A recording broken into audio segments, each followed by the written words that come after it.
ओम नमः सिद्धिभ्यां ओम नमः सिद्धिभ्यां ओम नमः सिद्धिभ्यां। मंगलमय मंगले करन वीतराग विज्ञान नमो तारि जाते भई अरिहंतादि महान करे मंगल करे हो महा ग्रंथ करन की काय यादे मिले समाज सब पावे निज बदराय। इस भव के सभी दुखान के कारण मिथ्याभाव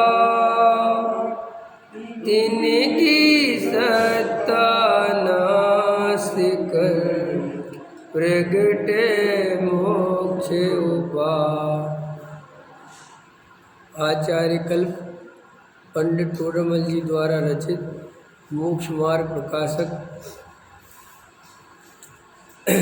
मोह की महिमा चौथा अधिकार पृष्ठ क्रमांक 94।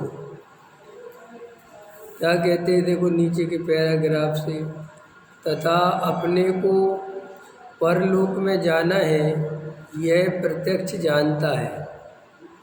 उसके तो इष्ट अनिष्ट का यह कुछ भी उपाय नहीं करता।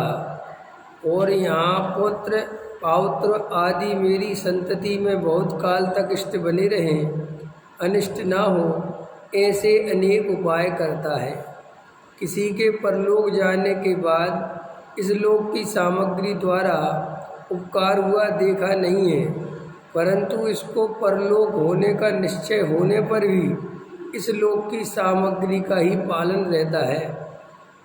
तथा विषय कसायों की परिणति से तथा हिंसादि कार्यों द्वारा स्वयं दुखी होता है, खेद खिन्न होता है, दूसरों का शत्रु होता है, इस लोक में निंद होता है, परलोक में बुरा होता है, ऐसा स्वयं प्रत्यक्ष जानता है तथा भी उन्हीं में प्रवर्तता है इत्यादि अनेक प्रकार से प्रत्यक्ष भाषित हो उसका भी अन्यथा श्रद्धान करता है, जानता है, आचरण करता है, सो यह मोह का महात्म्य है। इस प्रकार यह जीव अनादि से मिथ्या दर्शन ज्ञान चारित्र रूप परिणमित हो रहा है। इसी परिणमन से संसार में अनेक प्रकार का दुख उत्पन्न करने वाले कर्मों का संबंध पाया जाता है। यही भाव दुखों के बीज हैं, अन्य कोई बुरा नहीं। इसीलिए हे भव, यदि दुखों से मुक्त होना चाहता है तो इन मिथ्या दर्शन आदि विभाव भावों का भाव करना ही कार्य है। इस कार्य के करने से तेरा परम कल्याण होगा। देखो क्या कहते हैं टोडरमल जी साहब, अपने को परलोक में जाना है। परलोक में जाना है माने ये पर्याय छोड़ के जाना है। मरण होगा तो ये पर्याय छूट जाएगी, और अन्य जिस पर्याय में जाएंगी वहाँ इस पर्याय संबंधी जो भी संयोग है, कुछ भी है, स्त्री पुत्र मकान दुकान इज्जत आबरू, कुछ भी तुम्हारा साथ में परलोक में नहीं जाएगा, कुछ भी नहीं जाएगा। टोडरमल जी साहब कह रहे हैं ऐसा ये बात जानता है, दिखाई देती है, ये परम सत्य है। क्यों? क्योंकि कोई भी व्यक्ति साथ में कुछ ले जाता हुआ दिखाई नहीं देता। तो टोडरमल जी साहब कह रहे हैं कि ऐसा दिखाई देने पर भी, ऐसा समझ में आने पर भी मोह की कैसी महिमा है कि ये इसी पर्याय में रात दिन लगा रहता है। माने जो कुछ हमारी ताकत है, जो कुछ ताकत क्या है जीव की, देखो भाई, घर बनाना मकान दुकान जोड़ना ये तो परद्रव्य है, ये तो अपने अधीन है नहीं। जो जीव की मूल में ताकत है, जो जीव की मूल वस्तु है, वो है अपना ज्ञान दर्शन का उपयोग। जो अपना ज्ञान दर्शन है, जो उपयोग है, जो अपन पर द्रव्य में रात और दिन लगा के रखे हुए हैं, ये जीव की ताकत है, ये जीव की ताकत बर्बाद हो रही है। और देखो वस्तु स्वरूप कैसा है, पर द्रव्य अपने अधीन है नहीं, पर द्रव्य अपनी इच्छा के अनुसार परिणमन करता नहीं। पर द्रव्य तो पर द्रव्य है, लेकिन ये पर द्रव्य को अपनी इच्छा के अनुसार परिणमन कराने की जो इच्छा है, इसी में सारी ताकत अपनी लगी हुई है, रात दिन लगी हुई है। अपन अपना 24 घंटे का चिंतन देखें।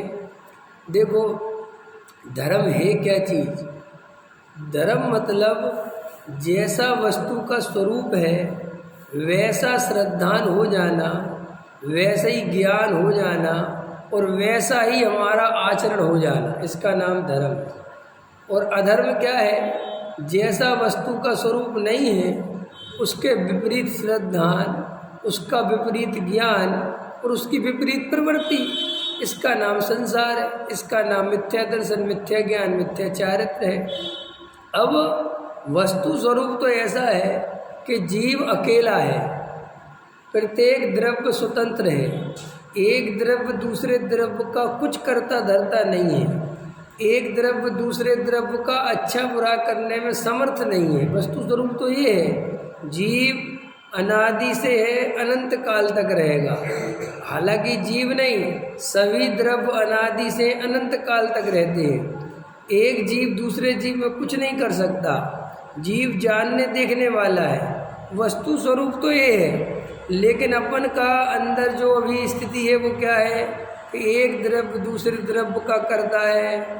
मेरा किसी ने अच्छा किया, किसी ने मेरा बुरा किया, क्रोध मान माया लोभ मैं करता हूँ, ये मेरा स्वभाव है, संयोग मेरे हैं, मैं इनका करता धरता हूँ। ये सब हमारी मान्यता भरी पड़ी हुई है, जिसके कारण सारा दुख चल रहा है। दुख का और कोई कारण नहीं है।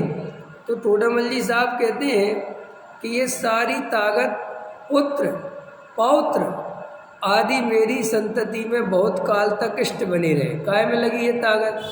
ये बच्चे मेरी सुनते रहें, ये बच्चे मेरे प्रेम में बने रहें, ये मेरे प्रतिकूल नहीं हो, तो रात और दिन उन बच्चों की सेवा करता है, उनके अनुकूल चलता है, वो जो जो सामग्री मांगते हैं वो उपलब्ध कराता है। बेटे को बच्चों को सब में रात और दिन लगे रहता है।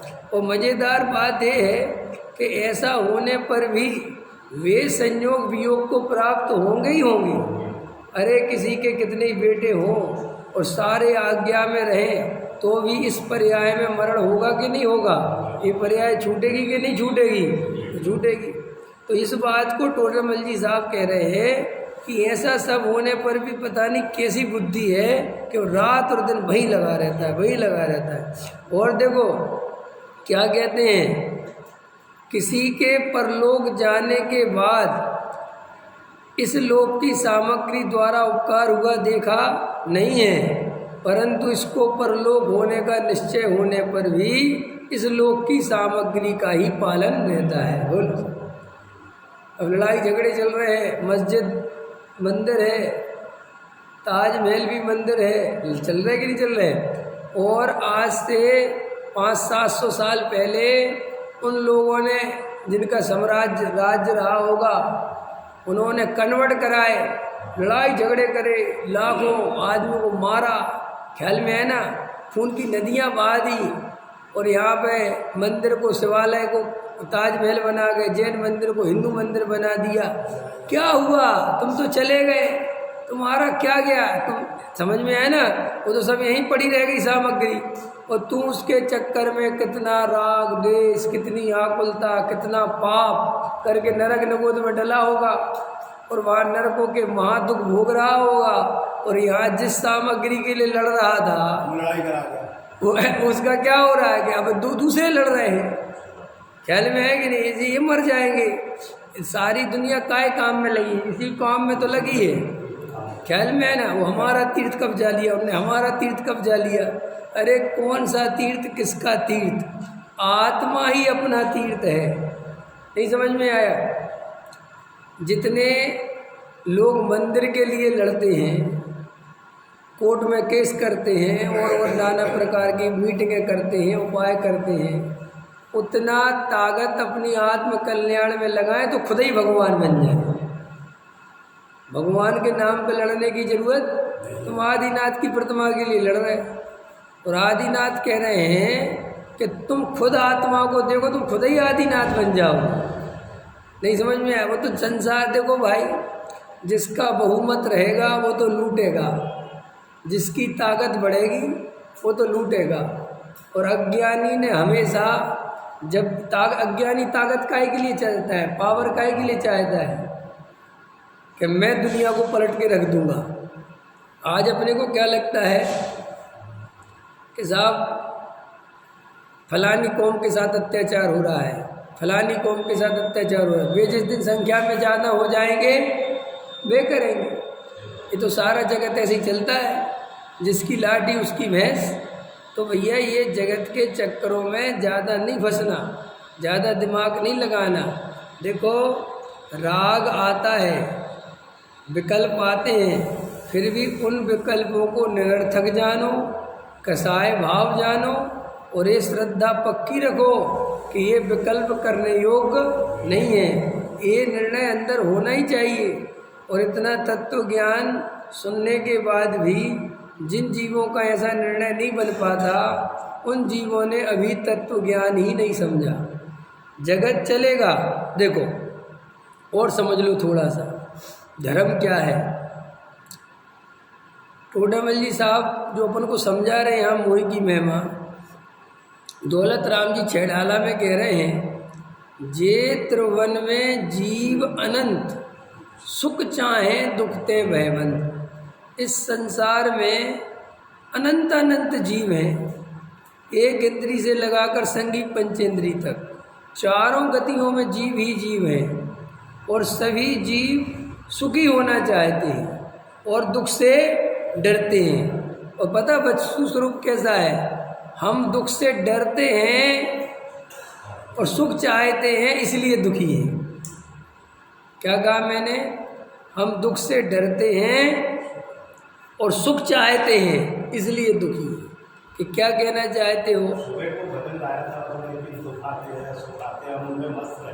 हाँ हाँ हाँ हाँ हाँ, अभी सुनो, दुख और सुख, हम दुख से डरते हैं और सुख चाहते हैं। सबसे पहले बताओ दुख है कहाँ? तुम जो सुख चाहते हो तो क्यों चाहते हो और दुख से डरते हो? तो श्री गुरु कहते पहले दुख है कहाँ, पहले निर्णय करो। हर आदमी डरा हुआ है, दुख से डरता है, घबराता है। अब आचार्य कह रहे ये दुख इसलिए चल रहा है कि इसको वस्तु स्वरूप की समझ नहीं। देखो सम्यक दर्शन क्या है, धर्म क्या है? वस्तु स्वरूप की सच्ची समझ पैदा हो गई, इसका नाम धर्म है। अब देखो तुम्हें डर किस बात का लगता है? तुम्हें डर लगता है कि मुझे कोई रोग ना हो जाए, यही तो डर है ना? यही लगता है ना कि कोई रोग नहीं हो जाए। अब श्री गुरु कहते हैं अब थोड़ा इधर आ जाओ, क्या जीव में रोग हो सकता है? क्या जीव को रोग हो सकता है? रोग तो होगा शरीर को और परेशान होगा जीव। तो वो कब होगा परेशान? ऐसा नहीं है कि वो आत्मा शरीर में रहता इसलिए परेशान है। वो कहते इसकी परेशानी का कारण तुम अपने को शरीर मानते हो। देखो कितनी गजब की बात है, दुख है नहीं। वो कहते हैं वस्तु स्वरूप कहता है कि अगर तुम अपने को शरीर नहीं मानो, आत्मा मानो, तो फिर ये जो दुख है ये दुख नहीं बचेंगे। वे दुख चल इसलिए रहे हैं कि तुम अपने को आत्मा नहीं मानते। कितनी सरल बात है। तो दुखों से बचना है तो फिर दुख है क्या? पहले दुखों की चर्चा करो कि क्या दुख है। कि जीव बहुत भयभीत है। हम सब कितने डरे हुए लोग हैं पता है आपको? हम इतने डरे हुए लोग हैं कि हम अकेले होने से डरते हैं। अगर हमारी पत्नी मर गई तो हमारा क्या होगा? डर लगता है ना। अगर हमारा बेटा मर गया तो हमारा क्या होगा? अगर मुझे समाज वालों ने बाहर निकाल दिया तो मेरा क्या होगा? लगता है ना, डर लगता है ना। अगर मेरी इज्जत चली गई तो मेरा क्या होगा, अगर मेरे को कोई रोग हो गया तो मेरा क्या होगा, अगर मैं मरने की स्थिति में आ गया, बुढ़ापा आ गया तो मेरा क्या होगा। लोग बुढ़ापे से बहुत डरते हैं, बूढ़ा होने से बहुत डरते हैं। क्यों डरते हैं? बूढ़े होने से क्यों डरते हैं? कि हम पराधीन हो जाएंगे, हमारे हाथ पैर नहीं चलेंगे, हमें किसी ने रोटी दी नहीं दी, हमारा क्या होगा, इसलिए बूढ़ा होने से डरता है। अब देखो ये जितने डर हैं, इस सारे डर की जो स्थिति है, ये जो डर है कहाँ से उत्पन्न हो रहा है बोलो? वस्तु स्वरूप के नहीं जानने से पैदा हो रहे। अपने को शरीर वाला माना, आत्मा नहीं माना। लोग कहते आत्मानुभव क्यों करना है, क्या मिलेगा आत्मानुभव करके? आत्मानुभव इसलिए करना है कि अगर तुमने आत्मानुभव कर लिया तो ये जितने भी दुख चल रहे हैं, ये दुख अपने को शरीर मानने के कारण चल रहे हैं। और हम अपने को शरीर तब तक मानते रहेंगे जब तक हमें आत्मानुभूति नहीं होगी। पकड़ में आ रही है?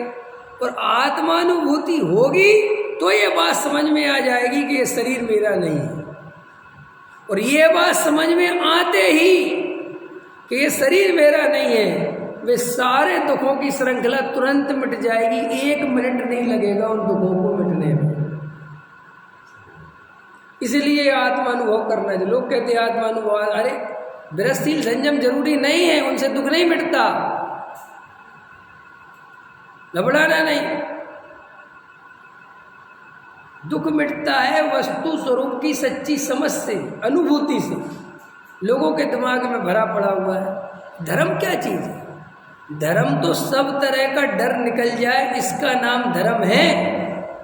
और 10 प्रकार के डर ऐड हो जाए तुम्हारी जिंदगी में, इसका नाम धर्म नहीं है। नहीं समझ में आया? ये धार्मिक चित्त का लक्षण नहीं है कि पहले महावीर को पूज रहे थे और डर लगा तो आदिनाथ के भी चालू हो गए, और डर लगा तो सब पार्शनाथ को भी ले लो। फिर किसी ने कहा मुनीश्वर बहुत बढ़िया, इन पे ध्यान दो, इधर देने लगे। फिर किसी ने कहा और बाहर चलो, बजरंगबली पे चलो, वहाँ चलो। तो ये धार्मिक चित्त नहीं है, ये तो बहुत डरा हुआ चित्त है। किसी ने कहा नरक चले जाओगे, अबक्ष मत कहो, अरे मुझे नरक नहीं जाना। ये कोई धर्म का लक्षण नहीं है। धर्म तो असली बात वो है जो सभी तरह के डर निकाल दे। धर्म वो चीज है जो नरक का डर निकाल दे। धर्म वो चीज है जो बुढ़ापे का डर निकाल दे। धर्म वो चीज है जो मरण का डर निकाल दे। धर्म वो चीज है जो भूख प्यास अकेले होने का डर निकाल दे। धर्म वो चीज है जो शरीर की चिंता निकाल दे। धर्म माने सभी तरह के दुखों से छुट्टी, किसी प्रकार का दुख नहीं, किसी प्रकार का भय नहीं। भय और दुख पर्यायवाची है। क्या कहा मैंने? भय और दुख पर्यायवाची। ऐसा कभी मत सोचना कि भय अलग होगा और दुख अलग नहीं। जो चित्त भयभीत होगा वो दुखी होगा 100%। कि साहब नरक आदि का भय दुखी मान कि साहब मैं अधर्म से डरता हूँ। अधर्म है क्या? क्या अधर्म है? नहीं समझ में आया? अधर्म माने वस्तु स्वरूप के विपरीत श्रद्धा, इसका नाम अधर्म है। तो जिन लोगों के मन में ये लगता है प्रश्न कि साहब आत्मानुभव क्यों करना, देखो भाई आत्मानुभव करोगे तभी ये बात अंदर श्रद्धान में बैठेगी कि मैं आत्मा हूँ, मैं शरीर नहीं हूँ। और जब तक ये बात नहीं बैठेगी तब तक दुखों से नहीं बचा जा सकता। और ये बिल्कुल भ्रम तोड़ देना कि शास्त्रों को रट लेंगे, मंदिर में सुबह शाम आ जाएंगे, विरसशील संयम आदि थोड़े बहुत पालन कर लेंगे तो हम सुखी हो जाएंगे, हम धर्मात्मा हो जाएंगे। भ्रम बिल्कुल तोड़ दो। इससे कोई धार्मिक नहीं हुआ, इससे धर्म का कोई लेना देना नहीं है। या ये भ्रम तोड़ दोगे पंडित बन जाओगे, जिनवाणी का प्रचार प्रसार करोगे, लोगों को पढ़ाओगे तो धर्मात्मा हो जाओगे, इससे कोई धर्म का लेना देना। हैं? पंखा तो छोड़ो, मुनि बन जाओ, इससे धर्म नहीं होता। जंगल चले जाओ, इससे धर्म नहीं होता। शेर के मुंह में अपनी गर्दन दे दो, इससे धर्म नहीं होता।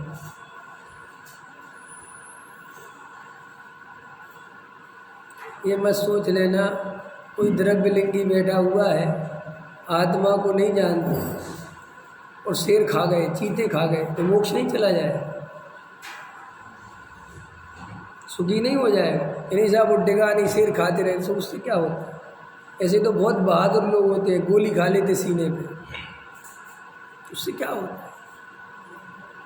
मरने मराने का नाम धर्म नहीं है, अपने को दुख देने का नाम धर्म नहीं है, कष्टों में रहने का नाम धर्म नहीं है, और उससे धर्म का कोई संबंध भी नहीं है। ख्याल में है ना? अंदर निर्णय करो, संस्था बनाने से धर्म नहीं होता, पंडित बनने से धर्म नहीं होता।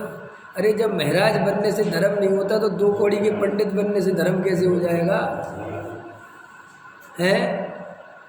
पंडित बनेगा 5 साल तो धर्म कर लोगे, शास्त्रों को रट लिया तो धर्मात्मा हो जाओगे, संस्कृत आ गई तो धर्मात्मा हो जाओगे। किसने कहा? कहाँ से सीखा? ये तुम्हारे मन की भूल है, ये नई भूल है, ये नया नया मिथ्यात्व है। ये संस्कृत पढ़ो, गहरे अध्ययन करो, ये करो वो करो, ये सब विपरीत मिथ्यात्व है। आत्मानुभव जाने बिना, देखो भाई जितने भी ज्ञानी हुए वे सब आत्मा के आश्रय से हुए।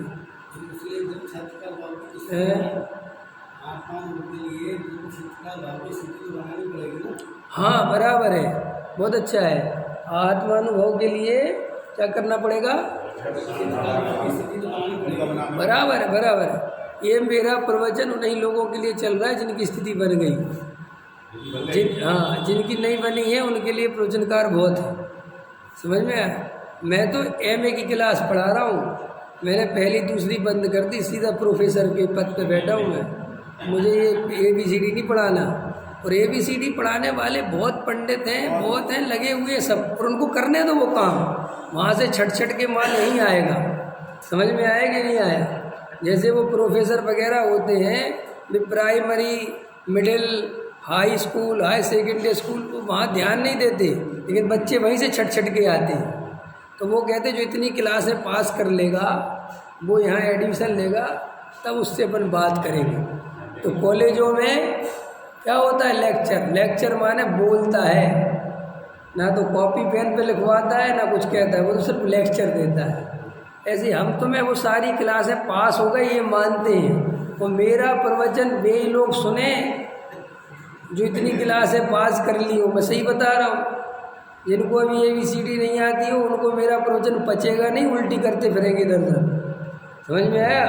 मेरा प्रवचन वही आदमी पचा सकता है जो बहुत अच्छे से व्यवहार समझता हो, बहुत अच्छे से निश्चय समझता हो, और बहुत अच्छे से परमार्थ समझता हो, और 6 द्रव्य 7 तत्व 8 कर्म 9 पदार्थ 10 धर्म बहुत अच्छे से जानता हो। उसके बाद मेरा लेक्चर काम करेगा। इसके पहले तो मैं ये पढ़ाई नहीं हो तो बहुत 16, 17, 18, 20 साल के पंडित जी हैं, पढ़ा रहे हैं ये सब, समझ गए? लघु जन सिद्धांत प्रवेश का पढ़ो, 6 ढाला पढ़ो। इसलिए कई लोगों को मेरे प्रवचन में भ्रम हो जाता है। कल एक भाई ने मुझे इतना बड़ा भेज दिया लिख के YouTube पे, ख्याल में आया कि नहीं आया? अब वो क्या कहना चाहता है वो तो मेरे को नहीं समझ में आया, लेकिन अब लिखा उसने इतना बड़ा, तो लिखता है वो भाई, जो भी हो मुझे परिचय की भी कोई जरूरत नहीं, लेकिन लिखा उन्होंने तो इसलिए मैं बोल देता हूँ। उन्होंने लिखा कि साहब हम आपको देख रहे हैं, आप वक्ता बहुत अच्छे हैं और आप डॉक्टर साहब के शिष्य हैं, तो आप तो वही पढ़ाओगे सबको, लेकिन वृत्तिशील संयम आदि की व्यवहार की क्रियाओं का निषेध नहीं करना चाहिए। ख्याल में है ना? तो फिर ऐसा बहुत दुनिया, मुझे आत्मानुभव हुआ, अभी आपको आत्मानुभव नहीं हुआ है, मुझे हुआ तो मेरे सीने में दर्द हो रहा था, मेरा दर्द मिट गया। ये ठीक है साहब, जो भी है। ख्याल में है ना? हमने कहा कोई, तो मैंने उनको एक रिप्लाई भेजा, मैंने कहा आप मेरे आत्मानुभव की बिल्कुल चिंता मत करो, आप अपने आत्मानुभव की चिंता करो और उसको करो और अच्छे से करो और आनंद पूर्वक रहो। और मैं व्यवहार की क्रियाओं का निषेध नहीं करता, मैं तो व्यवहार की क्रियाएं जो जानता नहीं है कि कब क्यों की जाती हैं वो समझाता हूँ। तो उसमें उन लोगों को निषेध लगता है। मैं निषेध क्यों करूँगा? पहली बात बताओ, मुझे व्यवहार की क्रियाओं से क्या लेना देना? मैं निषेध क्यों करूँगा? मुझे करनी हो, समझ में आया, मेरे ऊपर डली हो तो मैं परेशान हूँ। करनी तुम्हें है, तुम्हारा मन, तुम्हें रात दिन करनी है, उपवास करनी है, संयम लेना है, मुनि बनना है, ब्रह्मचारी बनना है, कुएं का पानी पीना है, बोरिंग का पीना है, जहाँ का पीना वहाँ का पियो ना यार। मेरे घर में थोड़ी लेने आ रहे तुम जो मैं परेशान हूँ है।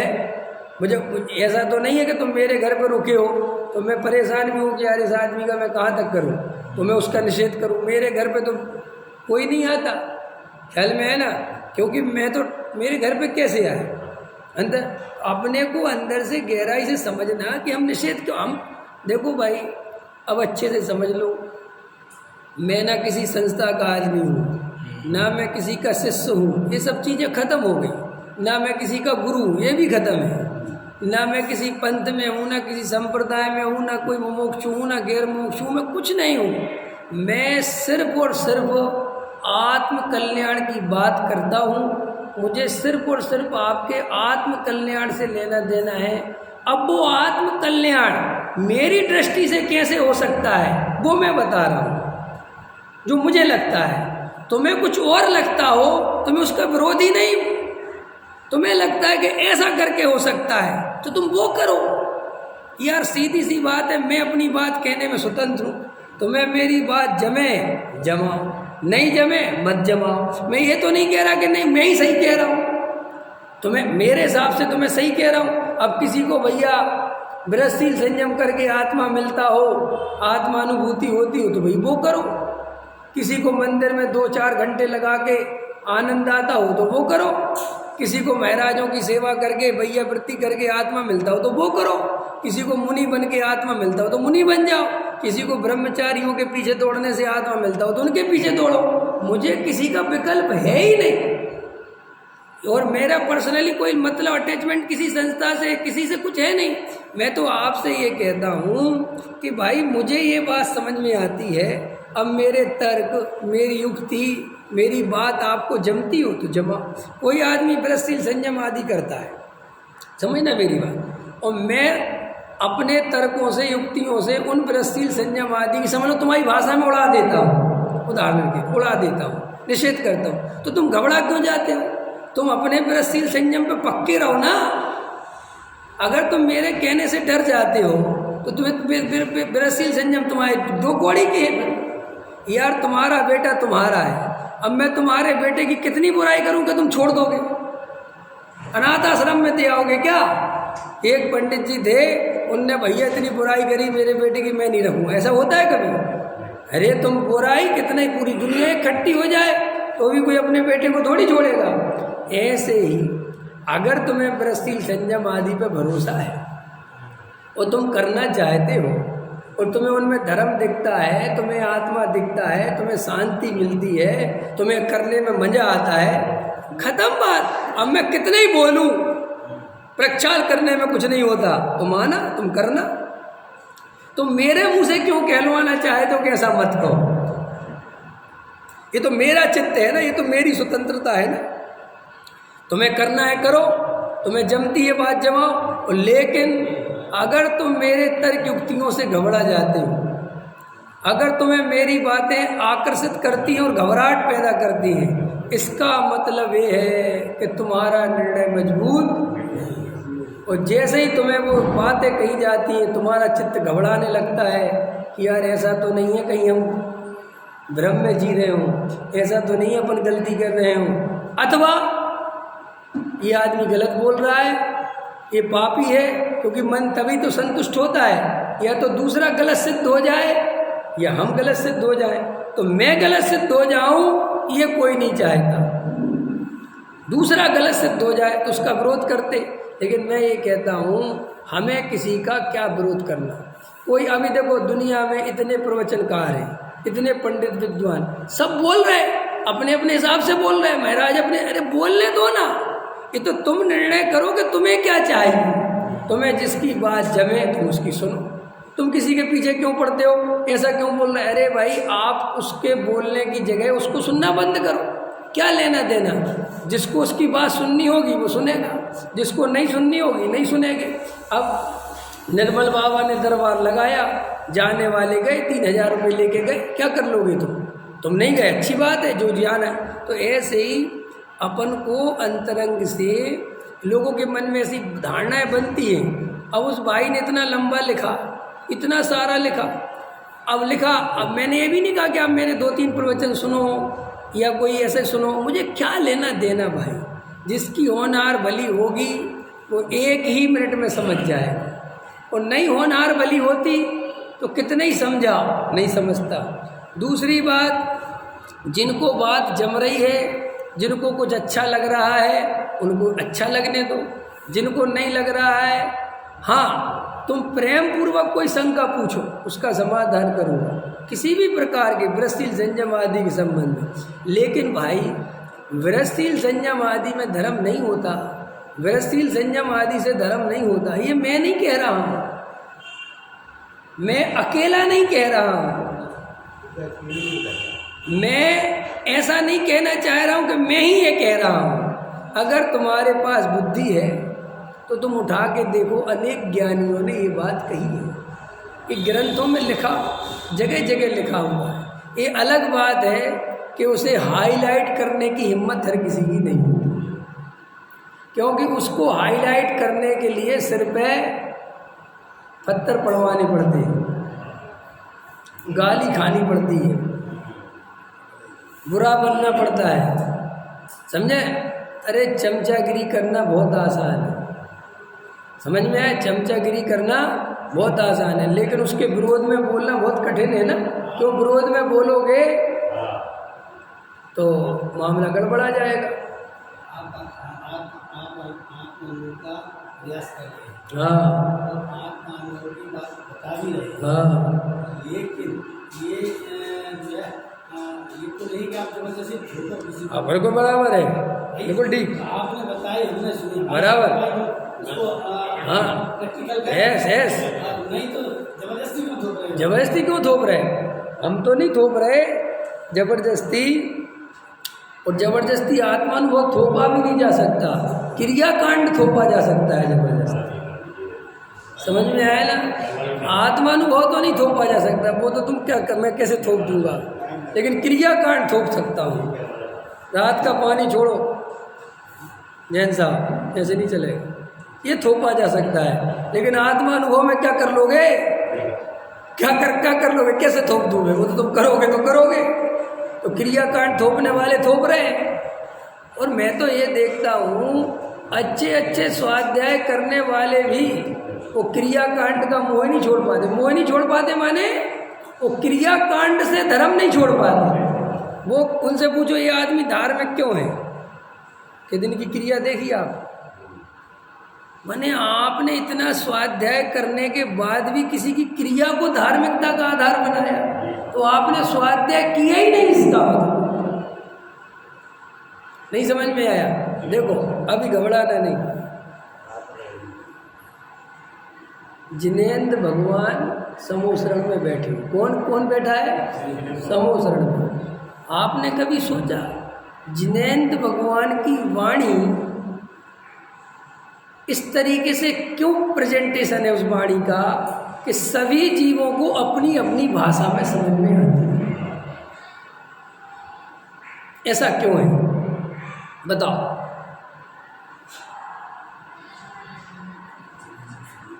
अपनी अपनी भाषा में, इंग्लिश मैन बैठा हो तो इंग्लिश में समझ में आएगी, तेलुगु बैठा हो तो तेलुगु में समझ में आएगी, मलयालम बैठ, ऐसा क्यों, एक ही भाषा क्यों नहीं है।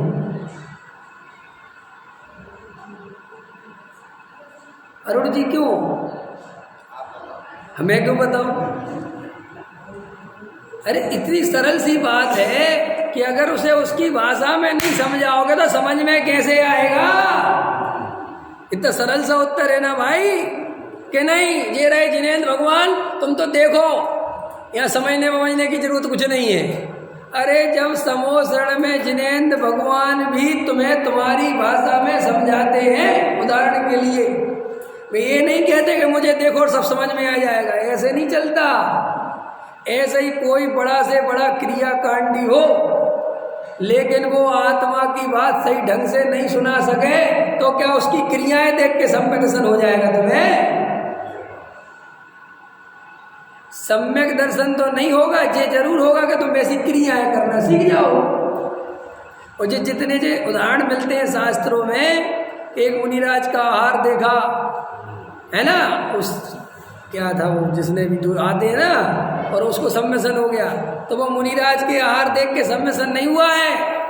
ये बहुत उपचार का कथन है। वो तो मुनिराज को देखकर जो पूर्व भाव में देशना सुनी थी तो वो प्रत्यभि ज्ञान हुआ कि अरे ऐसे ही मुनिराज, और पूरा भाव का जाति स्मरण आ गया। ओहो मैंने वहाँ बात सुनी, वो बातें याद आ गई। अरे शरीर से भिन्न में आत्मा हूँ, ये संयोग आदि ये राग आदि भाव मेरा स्वरूप नहीं है, बातें याद आ गई। और वहाँ सम्य सुनो तो वहाँ मुनिराज का आहार से सम्य दर्शन थोड़ी हुआ। 3 काल में संभव नहीं है कि किसी की मुद्रा देख के, किसी का शरीर देख के, किसी का आहार देख के सम्यक दर्शन होता हो। सम्यक दर्शन तो होता है पूर्व भाव की देशना से, इसलिए अपने यहाँ देशना लब्धि को अनिवार्य कहा सम्यक दर्शन। किसी के शरीर वरीर को, किसी की मुद्रा को देख के नहीं, लेकिन वो उपचार का कथन है कि नंदीश्वर द्वीप में गए और वहाँ भव्य प्रतिमाएं देखी, वो सम्यक भैया वहाँ पे भी सम्यक दर्शन वेद ज्ञान पूर्वक पूर्व भाव की देशना याद आती है। क्यों? क्योंकि अगर उसके पास देशना होगी नहीं तो प्रतिमा करेगी क्या, देख के क्या समझेगा वो? तो बहुत उपचार के कथन है।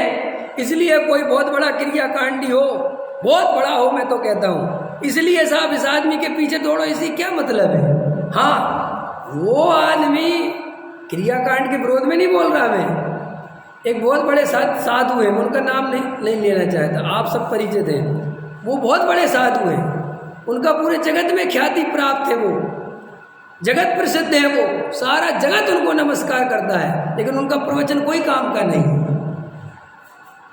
क्योंकि वो प्रवचन कर ही नहीं पाते, वो बात बता ही नहीं पाते, कह ही नहीं पाते। उनकी भाषा जो है वो व्यवस्थित नहीं है, वो सिस्टेमेटिक ढंग से जो बात कहनी चाहिए वो नहीं समझा पाते। और आप अकेले में पूछ लेना, मेरे से नाम बता दूंगा ख्याल में। तो अब इसका मतलब ये नहीं है कि साहब वो इतने बड़े साधु, हाँ तुम्हें आचरण की तरफ से उनके पीछे जाना हो, मिलना हो, वो करो, लेकिन तुम ये सोचो कि इनसे कुछ प्रवचन वाला लाभ होगा, तो भाई ऐसा तो नहीं हो सकता। और कई आदमी ऐसे भी होते हैं जो प्रवचन बहुत अच्छा करते हैं लेकिन उनके पास आचरण नहीं। आप घबराना मत, आप इस बात की टेंशन मत लो आपके किसके पास क्या है, मतलब वो क्या क्या नहीं है। आप इस बात की टेंशन लो कि इसके पास क्या चीज़ है जो अपने काम की है। आप सबको मिक्स क्यों करना चाहते हैं? जरूरी नहीं है कोई अच्छा आचरण पालता हो तो अच्छा बकता हो, और जरूरी नहीं है अच्छा बकता हो तो वैसा आचरण पालता हो। आपको तो ये देखना है कि मेरे मतलब की बात आ रही कि नहीं आ रही, मुझे लाभ हो रहा कि नहीं हो रहा। आपको लाभ हो रहा है, बात खत्म हो गई। देखो भाई, वैद्य ने आपको दवाई दी, आपको आराम लग गया, वैद्य आपके काम का है। अब वैद्य कहाँ से, किस गुरु से पढ़ा है, कहाँ से पढ़ के आया, वे बेकार की बात होगी, क्योंकि मुझे लाभ हो गया। और अगर लाभ नहीं हो और वो कितनी बड़ी MBBS की डिग्री लेके बैठा हो, कितना ही बड़ा डॉक्टर का चेला हो, हमारे क्या काम? समझ में आया भाई? तुम अपना अंतरंग पहचानना सीखो। देखो मैं अभी भी कह रहा हूँ, धर्म करना हो तो तुम्हें अपने भरोसे रहना पड़ेगा। दूसरे के भरोसे कभी धर्म नहीं हो सकता, ध्यान रखना। दूसरे के भरोसे बाकी सब कुछ हो सकता है, धर्म नहीं हो सकता। तुम्हारा बाप तुम्हें संपत्ति दे सकता है लेकिन आत्मानुभव नहीं दे सकता।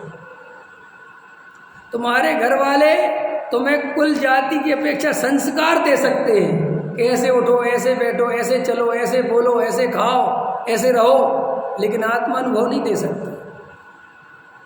तुम्हें तुम्हारी समाज शास्त्र पढ़ा सकती है, स्वाध्याय करा सकती है, मंदिर बनवा सकती है, मंदिर में भेज सकती है, सब कुछ करा सकती है, लेकिन आत्मानुभव नहीं करा सकती। आत्मानुभव तुम्हें स्वयं ही करना पड़ेगा।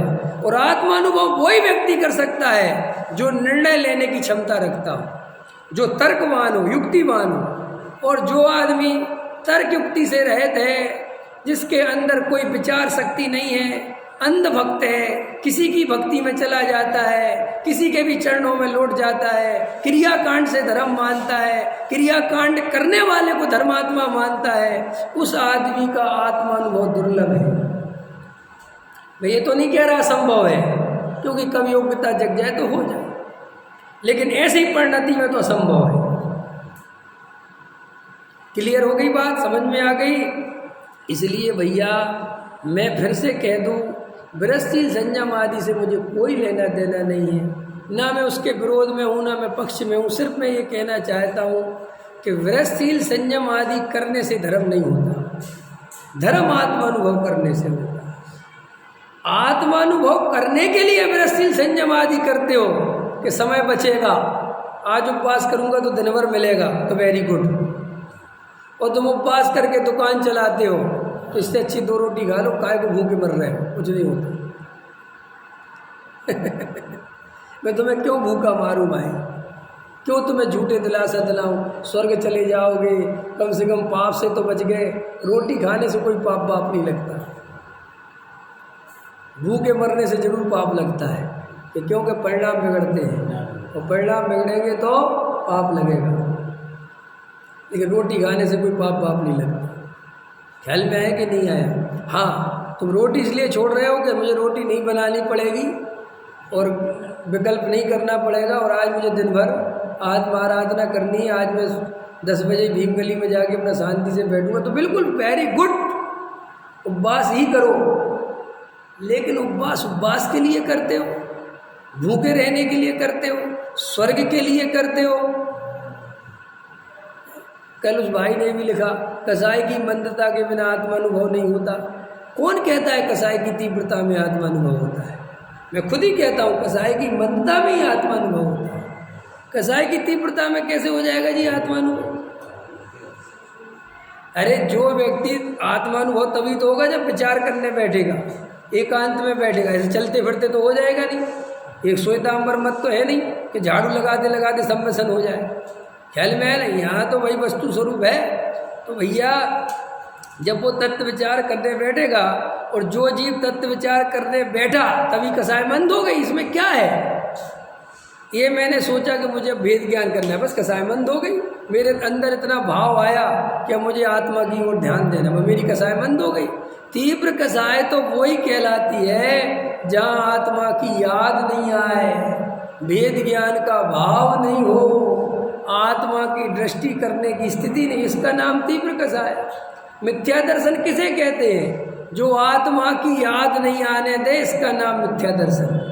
और मिथ्या दर्शन कमजोर हो गया कि जहाँ आत्मा की याद आ गई, तत्व की बात अच्छी लग रही है, वहाँ मिथ्या दर्शन कमजोर है। अभी तुम्हारा मिथ्या दर्शन तीव्र हो जाए तो तुम्हारे ये बात सुनने का मन नहीं करे। इसमें क्या सोचना? माने ऐसा थोड़ी हम कह रहे हैं कि कसाय की तीव्रता में या कसाय की मंदता और तीव्रता। हाँ, मैं ये कहता हूँ कि कसाय की मंदता में और कसाय की तीव्रता में कोई धर्म नहीं है, ये कह रहा हूँ। हाँ, कसाय की मंदता में तुम आत्मा की ओर दो तो धर्म है, और तुम कसाय की मंदता में खुश होते रहो और पर की भक्ति में लगे रहो, दयादान पूजा में लगे रहो, और वो काल गवा दो, तो ये कह रहे हैं कि इससे कुछ नहीं, तो आश्रव बंद होता है। ये समझा रहे, इसमें क्या समझने जैसे। और फिर दूसरी बात, तुम अभी कसाय की मंदता समझते ही नहीं, कहते किसे? लोगों को क्या लगता है? कोई आदमी 2 घंटे मंदिर में पूजा कर रहा है तो उसको लगता है इसकी कसाय मंद है, लेकिन ये तुम्हारा लक्षण ठीक नहीं है। ये तुम्हारी मान्यता ठीक नहीं है कसाय की मंदता के संबंध में, क्योंकि हो सकता है वो व्यक्ति तुम्हें पूजा करते हुए दिख रहा है और वो बगला भक्ति कर रहा हो। बगला भक्ति तो समझते हो ना, अंदर मान कसाई के लिए कर रहा हो, परंपरा से कर रहा हो, देखा देखी कर रहा हो, भगवान के डर से कर रहा हो, स्वर्ग की चाह से कर रहा हो, प्रकार की कसाई की मंदता। इसलिए तो मैं कहता हूँ वस्तु स्वरूप समझे बिना कसाई की मंदता भी नहीं होती। कैसे होगी कसाई की मंदता? भगवान को अधिकतर लोग भय के कारण पूजते हैं। भगवान बनना है इसलिए नहीं पूजते, स्वर्ग के चक्कर में पूछते हैं, नरक नहीं चले जाए इसके चक्कर में पूछते हैं। अरे चलो छोड़ो यार स्वर्ग नरक, ये जन्म अच्छा बना रहे, भगवान तेरी कृपा बनी रहे। इनडायरेक्ट वे में कृपा होती है, वो जैनियों की डायरेक्ट नहीं होती, इनडायरेक्ट। समझ गए? तुम्हें लगता नहीं, हम तो ऐसा नहीं बोलते, हम अरे अंदर जाके देखो सब पता चल जाएगा कि तुम क्या कर रहे हो। पर प्रॉब्लम यही तो है कि मैं सब पत्ते उखेड़ दे रहा हूँ एक ही बार में, कुछ बचता नहीं है, तो तकलीफ होती है। क्या ऐसा थोड़ी, हम मंदिर इसलिए थोड़ी आते, जाके देखो अंदर क्या अभिप्राय है। मुमुक्षुओं की कह रहा हूँ मैं, गैर मोक्षों की बात नहीं कर रहा। मैंने क्या कहा? मैं बहुत पढ़े लिखे लोगों के लिए बोल रहा हूँ, जो पढ़ लिख गए उनके लिए बात कर रहा हूँ। जो अभी कुछ जानते नहीं उनसे तो मेरी बात ही नहीं होती।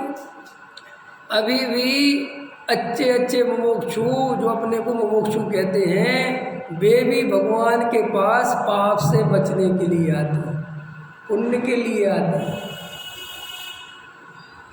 धर्म के लिए नहीं आते। आत्मा की दृष्टि से कि आपको कैसे पता? अरे जो आत्मा की दृष्टि से आएगा वो ज़्यादा दिन तक मिथ्या दृष्टि रह ही नहीं पाएगा। क्या कहा मैंने? जो भगवान के पास आत्मा की दृष्टि से आएगा, इतना प्यासा आएगा, वो मिथ्या दृष्टि ज़्यादा दिन नहीं रह पाएगा। ये तो मिथ्या दृष्टि बना है और रोज दर्शन करता है, इसका मतलब आत्मा की प्यास सच्ची नहीं। ये बिल्कुल लक्षण है। और अपने आप को चेक कर लेना कि अपन भगवान के पास कितना आत्मा के लिए जाते हैं, कितना जाने के लिए जाते हैं, कितना परंपरा से जाते हैं, कितना पाप के भय से जाते हैं, कितना देखा देखी जाते हैं, कितना मान कसाई के लिए जाते हैं। ये सब एक अपना कॉपी पेन लेना और लिखना कि हम आत्म कल्याण के लिए कितने बार जाते हैं और इन चक्करों में कितनी बार जाते हैं। ये अलग बात है कि तुम जो ये चक्कर मैं बता रहा हूँ, इन चक्करों की तरफ ध्यान नहीं देते, ऊपर तुम छाती पे लिख लेते हो आत्म कल्याण। क्या लिख लेते हो? बचसेन जी, अभी किसी ने कविता लिखी है, कोई शास्त्री ने, हालांकि मुझे विकल्प आया लेकिन अब मैं बिल्कुल बंद कर दिया, मुझे कुछ नहीं करता। उसने क्या लिखा? आज है भारल जी का जन्म, रवि डॉक्टर साहब का जन्म दिवस था ना, उस पर, और हम संकल्प लेते हैं कि हम आत्मानुभूति करेंगे और तत्व विचार करेंगे। समझ में आया ना? अब ये लाइन की पूर्ति है जी, आत्मानुभूति करेंगे और तत्व विचार करेंगे। इसमें आत्मानुभूति तो पता ही नहीं है। लोग बड़े उससे बोलते हैं हम काय के लिए शास्त्री बन रहे, आत्मानुभूति और तत्व विचार, तत्व प्रचार है। जाके झांक के देखो उनके जीवन में, जितने भी तुम्हें दिखाई देते, देखो आत्मानुभूति वाले कितने हैं और तत्व प्रचार वाले कितने हैं। तुम इस बात से खुश होते हो कि एक आदमी 3 टाइम प्रवचन करता है बिना नागा किए, इस बात से खुश होते हो, इससे तुम उसे धार्मिक मानते हो। ये धर्म का लक्षण हो सकता है, ये पंडित का लक्षण तो हो सकता है, धर्म का नहीं। जैसे भयसंज्ञा को दूर करने के लिए अगर भगवान का नाम या नमोकार कहा जाए, हाँ, तो क्या जो है द्वेष है? क्या है? भयसंज्ञा हो, हाँ, तो उस समय भगवान का नाम ले, हाँ, नमोकार मंत्र पढ़े, तो क्या जो है नहीं पढ़ना चाहिए या दोष है? नहीं नहीं, मिथ्या दृष्टि तो पड़ेगा ही बेचारा, क्या करेगा, और सम्यक दृष्टि भी पड़ेगा, उसमें कोई दिक्कत थोड़ी है। देखो भाई, भय 2 तरह का है, एक है सम्यक दृष्टि का भय और एक है मिथ्या दृष्टि का भय। मिथ्या दृष्टि तो लमोकार मंत्र पढ़े, गायत्री मंत्र पढ़े, कुछ भी पढ़े, वो तो भगवान को कर्ता धर्ता मान के पढ़ेगा कि तू बचा ले, सीधी सी बात। सम्यक दृष्टि को भी भय होगा, जिस जैसे जा रहा कोई बात है तो उसको भी पंच परमेष्टि याद आएंगी, क्यों याद आएंगे? क्योंकि अपना आराध्य, अपना इष्ट याद आता ही आता है। माँ बाप याद आते हैं, भाई ऐसे भगवान याद आते हैं, लेकिन सम्यक दृष्टि उनको अपना कर्ता धर्ता नहीं मानता। वो ये नहीं मानता कि ये पंच परमेष्टि बचा लेंगे मुझे। इसलिए नमोकार मंत्र आदि पढ़ना कोई निषेधात्मक चीज़ नहीं है, पढ़ना पड़ेगा हाँ, लेकिन बिना पढ़े रह जाओ तो और अच्छी बात है, डरने की जरूरत नहीं। हाँ भगवान का नाम लिया उन्होंने इस बात की परीक्षा के लिए तो भय फैलाया था ना। हाँ बराबर, अरहंत सिद्ध बोले, अरहंत सिद्ध बोले, ठीक है। अब वो कहानी है, अब कहानी पे अपन ज़्यादा नहीं बोल सकते, समझ में आया ना। और वो तो सरल सहज प्रकृति है, अपन जिसको मानते हैं, जब अपन किसी संकट में या कुछ हो तो उसका नाम सहज निकलता है। ये तो सहज प्रकृति है मनुष्य की, हर आदमी की निकलता है। अपन भी अपन बोलते जय जिनेंद्र, लेकिन अपन अपना जय जिनेंद्र इतना हैबिचुअल हो गया, रोज़ बोलते बोलते बोलते कि अपन को सो के भी उठाए कोई तो अपन कहते जय जिनेंद्र भैया, है कि नहीं। तो अब कोई जय जिनेंद्र तुम्हें अच्छा असली जय जिनेंद्र को देख के नहीं याद आ रही है, वो तो आदत पड़ गई है तो निकल रहा है, उसमें क्या करना, वो तो हैबिट बन जाती है। इससे कोई बहुत ऐसे नमोकार मंत्र पढ़ते रहते तो ये हैबिट बन जाती है, ये कोई तुम्हें भगवान का कोई मतलब नहीं है। चलो इतनी बात क्लियर हो गई भैया। तो देखो भाई, अंतरंग से तुम जो ये लक्षण धर्म के बना रहे हो, ये सब बेकार की बात है। धर्म तो बहुत अलग चीज़ है। जो जीव, अभी लिख लो, अभी जो जीव हृदय भर के आत्मा का प्यासा हो जाए, सच्चा आत्मार्थी हो जाए, और उस हृदय से वो भगवान के दर्शन करने आए तो बहुत टाइम नहीं लगेगा सम्यक दर्शन में। ये तो अपना उद्देश्य नहीं है, आत्मानुभव अपना ध्येय नहीं है। अपन कोई आत्मानुभूति के लक्ष्य से नहीं पढ़ रहे हैं। ये जितने शास्त्री विद्वान पंडित ये सब संस्थाएं से जितनी भी चल रही हैं, यहाँ कोई आत्मानुभूति लक्ष्य नहीं है। यहाँ लक्ष्य है सामाजिक व्यवस्था। जैन समाज अच्छा पढ़े, बच्चे पढ़े लिखें, अच्छे संस्कारित रहें, बच्चे बिगड़े नहीं, गलत रास्ते पे नहीं जाएं, नहीं समझे, अपना एक व्यवस्थित जीवन रहे, लोगों तक तत्व की बात पहुंचती रहे, बस इतना उद्देश्य है। इसके आगे का उद्देश्य नहीं है। अंतर तो जैसा उद्देश्य है वैसे ही उसका प्रभाव दिखाई दे रहा है। तत्व प्रचार प्रसार तो खूब हो रहा है, लेकिन आत्मानुभूति वाला काम नहीं हो रहा है। कि क्योंकि वो हमारा उद्देश्य नहीं है। गुरुदेव का उद्देश्य केवल आत्मानुभव था। तो उनका स्टाइल तो फर्क पड़ जाता है ना स्टाइल में। समझ में आ रही मैं क्या कहना चाहता हूँ?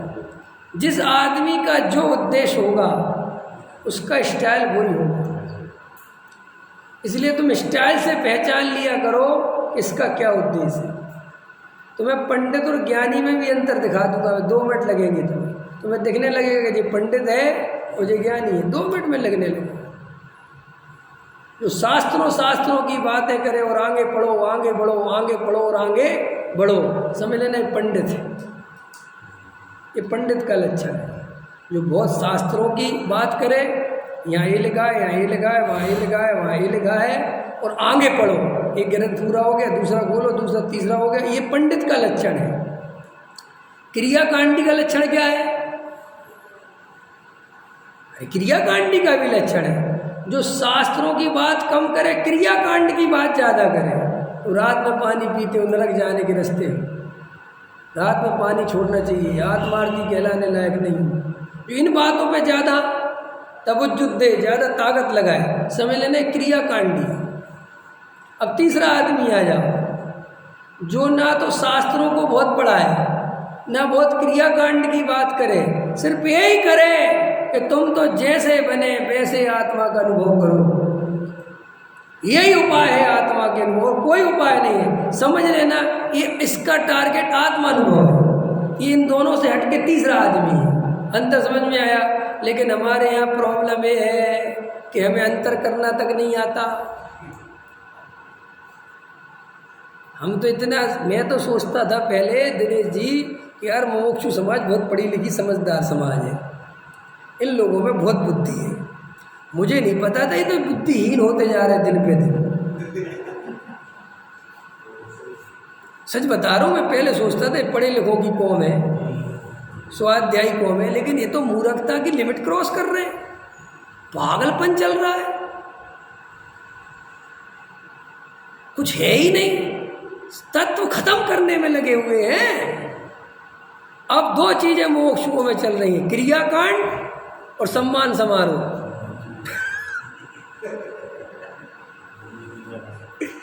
गुरुदेव की फोटो, गुरुदेव गायब, सीडी प्रवचन चलता है, नाश्ता करे आओ, उस टाइम पे निकालते हर जगह। हाँ समझ गए, बोर्ड वगैरह सब जगह उसी टाइम पे। हाँ अंतर समझ में है तुम्हें। तो मैं सोचता था पहले कि जब पढ़े लिखे लोग, समझदार लोग हैं, ये पहचानेंगे आदमी को, लेकिन मैं देख रहा हूँ जैसे लोग महाराजों के अंधे भक्त हो रहे हैं, बिना सोचे समझे, चाहे जो महाराज चल रहा है, चाहे जिसके पैर छू रहे हैं, ऐसे लोग पंडितों के भक्त हो रहे हैं। कोई भी पंडित को बैठा दो, किसी का भी सुनो, सब रे बस अपने वाले होने चाहिए, बस समझ में आए, सबकी सुनो। अब बेलम बेला लगा है, एक पंडित हटता है, दूसरा बैठता है, दूसरा हटता है, तीसरा बैठता है, तीसरा चौथा बैठता है, चौथा पांच बैठता है, लगे सुबह से शाम तक। उनसे पूछो तो रे भैया ये सब चल रहा है, कोई ये तो बताओ आत्मानुभव क्या चीज है? वो तो हो जाएगा अपने आप, वो तो छोड़ दो, वो तो होगा, सुनते रहो, तुम तो सुनो सुनो सुनो, और तुम भी चाहते हो कि सुनाते रहो। हमेशा विद्यार्थियों को वो टीचर बहुत अच्छा लगता है जो पढ़ाता रहता है, कभी पूछता नहीं। ऐसा टीचर बहुत पसंद आता है, पढ़ाता सब है लेकिन वो कभी पूछता नहीं कि तुम्हारे क्या किया क्या। और वो टीचर बहुत बुरा लगता है जो आधा घंटा पढ़ाता है और आधा घंटा पूछता है। बच्चे उसके पीरियड में जाना नहीं चाहते, यदि इससे भागो। ऐसे ही हमें वो पंडित बहुत अच्छे लग रहे हैं जो कॉपी पेन लेके तुम्हें लिखा रहे हैं, लिखो लिखो, अगुरु लघु गुण किसे कहते हैं लिखो, फलाना किसे कहते हैं लिखो, ये लिखो, लिख रहे हो। चलो 10 दिन बाद अपन परीक्षा लेंगे, फिर तुम्हें चांदी की कटोरी बांटेंगे। और ये बहुत अच्छा है, ये बहुत अच्छा है। कोई नहीं पूछता कि तुम्हें आत्मा की दृष्टि हुई, तुम्हें आत्मा की अनुभूति की कुछ स्थिति बनी, तुम विचार करते हो नहीं करते हो, तुम्हें जो आश्रव दुख रूप लगे नहीं लगे, पढ़ा देंगे आश्रव दुख रूप है, पढ़ाई पूरी होती है, ये आश्रव दुख रूप है, ये है वो है, आचार्य कुंद कुंद देव कहते हैं, और ऐसे भाषण देंगे बढ़िया से बढ़िया। लेकिन कोई पूछेगा नहीं कि तुमने कभी पूछा भी अपने चेले चपाटों से जो नीचे बैठे रहते कि जी आश्रव दुख रूप लगे, कि ये काम हमारा नहीं है, इस काम के लिए वो कहाँ जाए, इस काम के लिए कहाँ जाए है? ये काम कहाँ जाएगा करने के लिए? तुम सिर्फ पढ़ाओगे और प्रैक्टिकल करने के लिए किसी और के दरवाजे जाए, और किसी और के दरवाजे तुम जाने नहीं दोते, क्योंकि चाहते हो तो उसे गृहीत मिथ्या दृष्टि पापी कह देते हो 2 मिनट के अंदर। नहीं समझ में आया? अभी कुछ दिन बाद आएगा, ऐसा दिन आएगा, मैं बताऊंगा तुम्हें कि मेरे बारे में कह देंगे जो विवेक के पास जाए मैं स्वच्छंदी पापी गृहीत मिथ्या दृष्टि, उसके पास मत जाना। कि क्यों? कि जे हमारी लकीर से हटके चल रहा है, जे प्रैक्टिकल बात कर रहा है। यहाँ प्रैक्टिकल की क्या बात? अरे भाई दुनिया में तुम जो पढ़ा रहे हो उसका प्रयोग नहीं करा सकते तो वो क्या काम का पढ़ा है? और प्रयोग तो तब कराओगे ना जब खुद प्रयोग करोगे, जब खुद ही प्रयोग नहीं करते तो क्या? सामायिक के बारे में पढ़ा रहे लोग कैसे करनी चाहिए, वो खुद कभी नहीं करते, और पढ़ा रहे कैसे करनी चाहिए। गजब हो गया साहब। अरे भाई कोई भी चीज़ पढ़ा रहे हो पहले अंदर तो जाके देखो हमने ऐसा किया भी है कि नहीं किया, कि खाली पढ़ने के लिए पढ़ा रहे हो। और ये कोई क्लास नहीं है, कोई कॉलेज नहीं है कि भैया पढ़ा लिखा के तुम्हें डॉक्टर इंजीनियर बनाना है, तुम अपने रास्ते हम अपने रास्ते, ऐसे नहीं होता। वज्रसेन जी अगर मुझे आप सुन रहे हो तो मेरी जिम्मेदारी यहाँ तक बनती है कि वज्रसेन जी को समाधि बन करके छुड़वाऊंगा अगर ये मेरे सुनते हैं तो। ये साधर्मी है, ये नहीं कि जी हमने आपको सुना दिया आप अपने रास्ते हो। ऐसे ये कोई प्रोफेसर पर वो चल रहा है क्या? प्रोफेशन कि तुमने हमें 50,000 रुपये दिए, हमने तुम्हें ट्यूशन पढ़ाया, तुम निकलो, हमें क्या ले, जे वस्तु स्वरूप ऐसा नहीं होता। यहाँ तो जो मेरे क्लास स्वाध्याय में बैठे हैं, मेरी प्रत्येक जीव के प्रति कर्तव्य करुणा होनी चाहिए कि अरे भाई मुकेश जी को समझ में आया है कि नहीं आया। ऐसा तो नहीं है सुन के चले गए हो। और अगर वे सुन के जा रहे हैं तो कर्तव्य डांटो कि भैया ये क्या है को तुम टाइम बर्बाद कर रहे हो। अच्छा गुरु वो होता है जो कहता है पैसे की धौंस मत दिखा। कई बच्चे थे, हमने आपको फीस दे दी ना, आपको क्या लेना देना, हम पढ़े नहीं पढ़े, ये पकड़ फीस और निकल यहाँ से। ये तेरी फीस के लिए नहीं मुझे पढ़ा रहा हूँ, पढ़ेगा तो पढ़ना जा, अपनी फीस ले, अपने बाप के घर पहुँच। असली वो जो लोभी टीचर होगा वो कहेगा तो तू फीस ला और पढ़, चाहे मत पढ़। तुम ऐसे लोभी पंडितों से दूर रहो जो तुम्हें मस्का लगाते हैं कि तुम तो हमें दान देते रहो और हमें माला पहनाते रहो और तुम नंबर 2 का कमाते रहो। और तुम जाना नरक, खाते भी बड़े अच्छे फूल लगे पंडितों ने, तुम जाना नरक और हम जाएंगे स्वर्ग। क्यों तू स्वर्ग क्यों जाएगा? तू कैसे जाएगा स्वर्ग? तू जब नंबर 2 का ले रहा है तो तू भी तो हिस्सेदारी में आएगा कि नहीं आएगा? बारे ये सब पोपावाई राज नहीं है कि तुम अकेले पाप करोगे और हमें पुण्य बनेगा, ऐसे नहीं होता। नंबर 2 का लोगे तो नंबर 2 का तुम्हें भी लगेगा। लोगों के दिमाग में कि सेठों को तो करने दो पाप, नहीं समझे, उनको लगने दो पापों में, और अपन तो अच्छा तत्व प्रचार करेंगे, स्वाध्याय करेंगे, संस्था बनाएंगे, इनको लाने दो कमा के। सुनो, तुम साथ में नरक जाओगे, ध्यान रखना। अगर नरक जाते हो तो मैं किसी को भेजने के चक्कर में नहीं हूँ, क्योंकि मैं कौन होता हूँ, लेकिन मैं फिर भी बता रहा हूँ, अगर इस भ्रम में जीते हो तो ये भ्रम तोड़ देना। असली साधर्मी वात्सल्य वही है जो भी जीव अपने मार्ग में लगे हो, भैया उनको मार्ग मिलना चाहिए। अरे कोई सेठ हमारे यहाँ 10 लाख रुपए दान देता तो सेठ के प्रति पूरी करुणा, गुरुदेव की करुणा देखो ना।